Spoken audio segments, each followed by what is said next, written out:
So, good morning. I'm going to discuss to you one example of chapter 3.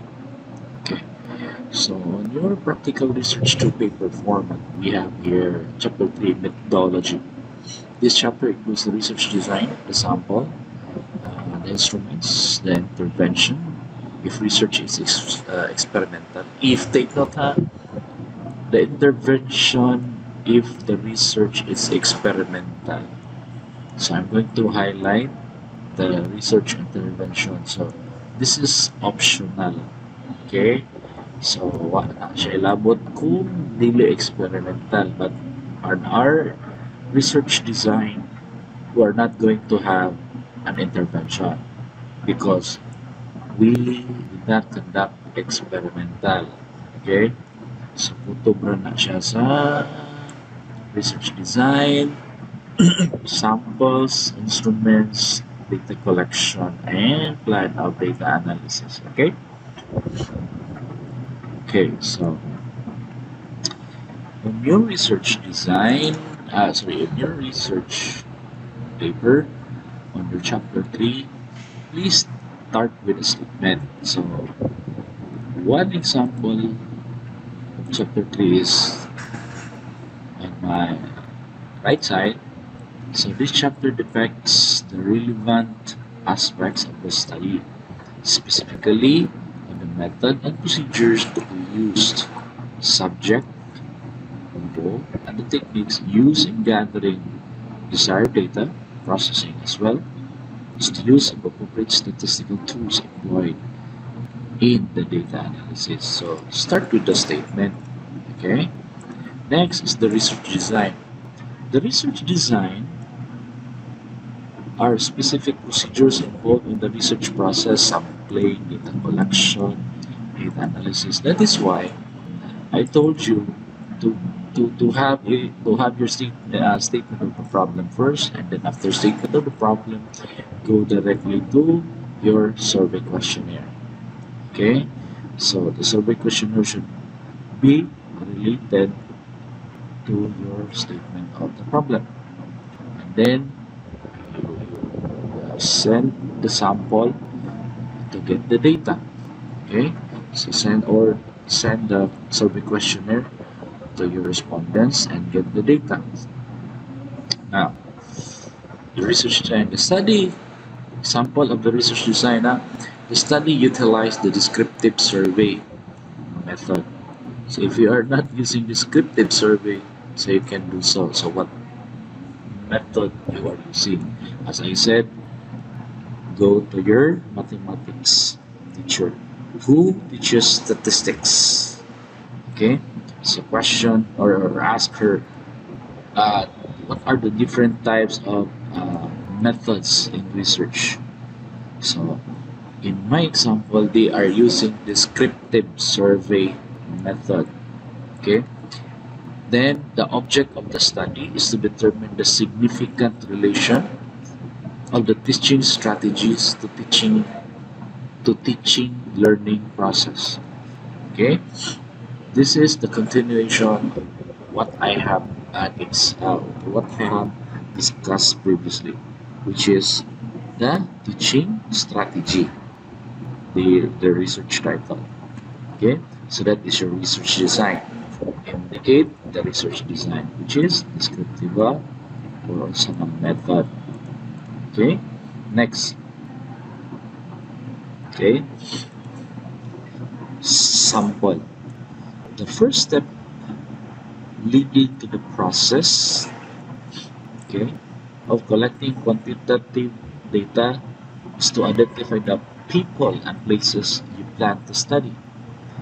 This involves determining which group of people will you study, who specifically these people are, and how many of them you will need to involve. So here, example of the study, naras ubos, no? So gibutangan na siya research lokal, no? So meaning in under na siya ari diri who are the people, no? Gibutang din yung gilahi. Pwede raman kinsa ng mga involved ng mga tao mo na siya research respondents. Okay? So, gibuak niya ang sampling. Okay? So, local. The study was conducted at so, kining school, no? Asa ni conduct. So, in your case, you have to study or you have to indicate here where you study your research asa ni conduct ang research local. And the research respondents is you have to identify pila ka po pila ka po ni tubag sa imong survey. So here, local respondents, 20 students from 4 section of accountancy, business, and management students, no? Or ABM students, strand were used as respondents of the study. So simple na kayo. Ang sampling, so gibuak man niya kaduha, katulo. So this is now the research study. This is now the respondents. So sampling then the research or the researcher used the sample random sampling. So ang iyang use is random sampling where the odd even scheme was used in getting the number of respondents in the study. That is why akong gipabuak ninyo. Okay, it is very important that I split what is inside your statement of the problem. Okay? So, pwede rin na magdaog kung saan yung pagkuha sa data. No? Chika-chika naman nila. So, averaging lang ang style niya. No? Check lang. So, you go to your stat teacher. Next is the instrument. Okay? Instrument. So, unsa may instrument mo gigamit? So, here an example, no, it refers to the questionnaire or data gathering. What questionnaire mo? So, the research instrument is the main instrument used, okay? And gathering the data was the rating scale questionnaire. So, sa may gigamit, ang ila is rating scale, effective, more effective, na. So, rating, rate naman. So, rating scale, unsa may gigamit sa inyong style, unsa may gigamit, but quantitative, it's more on the rating scale questionnaire.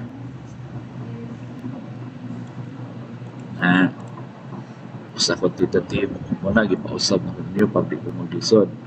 So, next is the so, unsa tong intervention kung experimental. So, ang labot, ari na ta sa data collection procedure, no? So, before sa data collection procedure, ari ka diri sa method of scoring. So, muna akong gibutang to ascertain the appropriate scoring and interpretation of the data yielded in the study, the 5 scale and their correspondence interpretation is used. These are, so imong butang scale 5, 4, 3, 2, 1, gamit ka description mo, most effective, more effective, effective, less effective, not effective.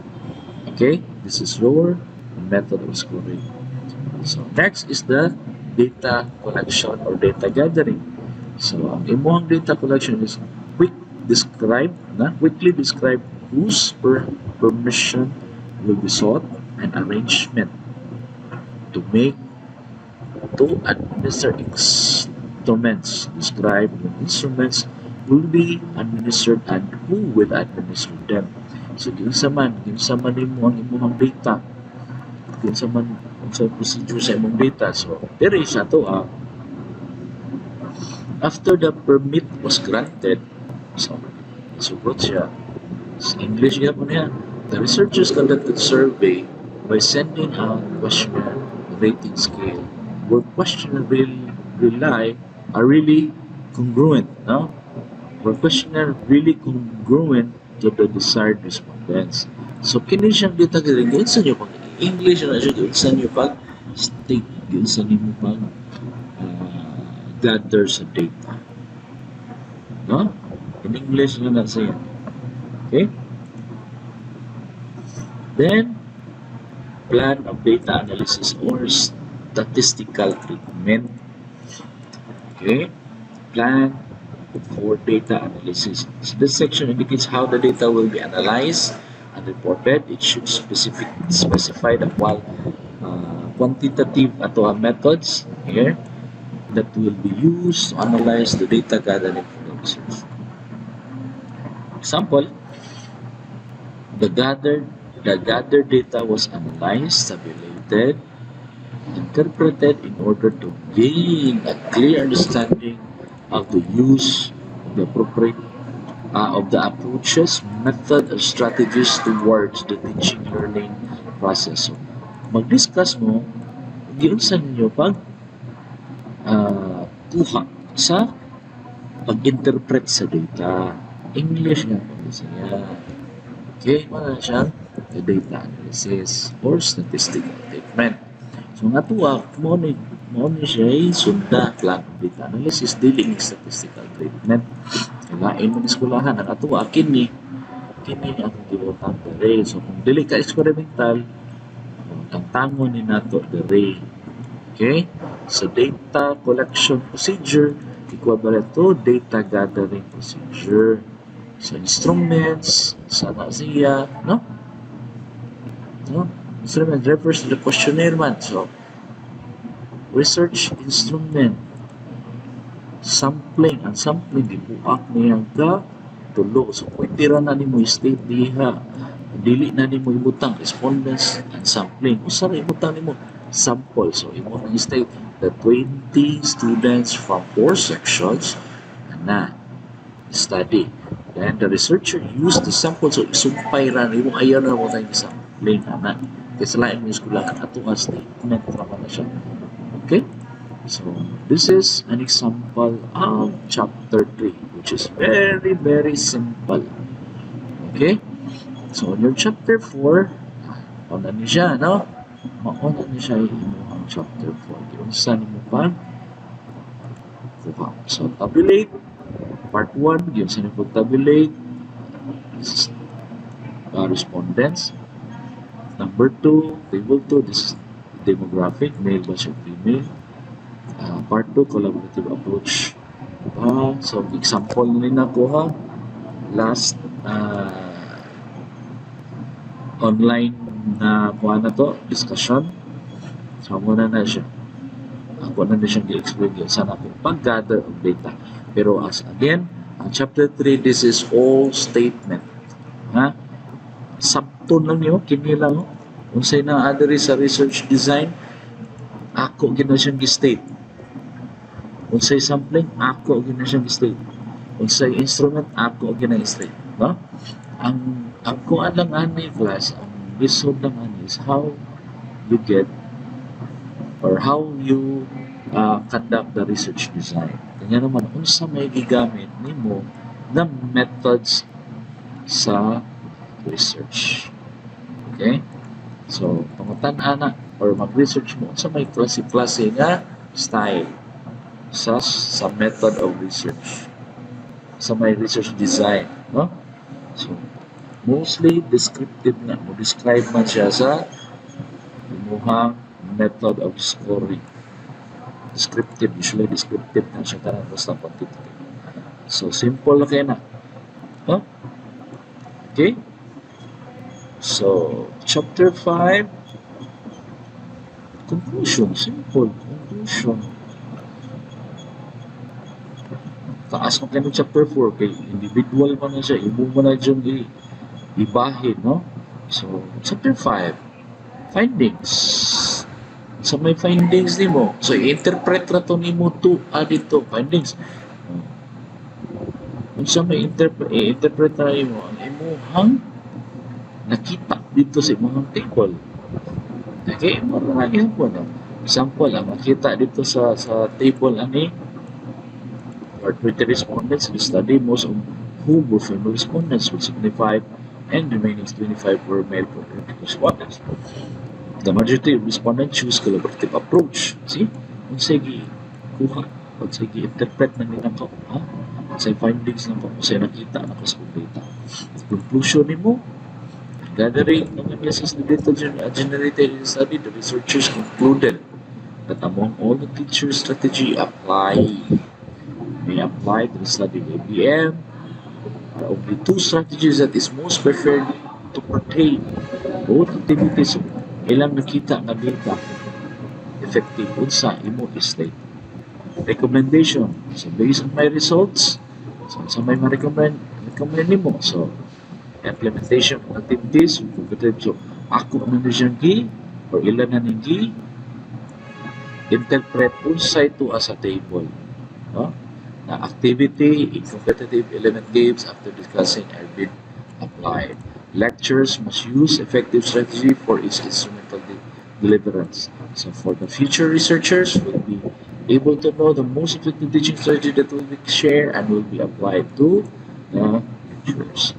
So muna na siya research chapter 3, chapter 4, and chapter 5. Okay? So, take ng class on your reference. Ako mag-discuss sa pag-reference, i-copy lang na tanan ninyong himo sa or makuha as a reference. Okay, mag-discuss pa ko after chapter 5. Okay, last naman na. Okay? So, one of the appendices is the research environment. I forgot class. Indicate ninyo ang research environment. Saan na siyang research environment? You go to Google, asa dapit na inyong area, maura na siya. Example, Kareta. Bala ni Kareta. So you go to Google, type ko map of Kareta. So, muhanap siya ng butang. I-crop na nimong Kareta. Yan, butangan din mo. X ba o asa dapit na kanan, research. Maura. Okay, like example, Mandawi. Asa dapit sa Mandawi. Go to map of Mandawi. Yeah, libeli lang na siya asa kada dita. Pwede rin arrow, example map. Pag Mandawi, this is area. This area na nagkandak ko study. Butang ilan siya o arrow. Butang ilan na nga describe na diha. Maura. Mga research environment. This is just a map. Okay? So, letter of respondents. Later on namin ito i-discuss siguro. So, questionnaire na.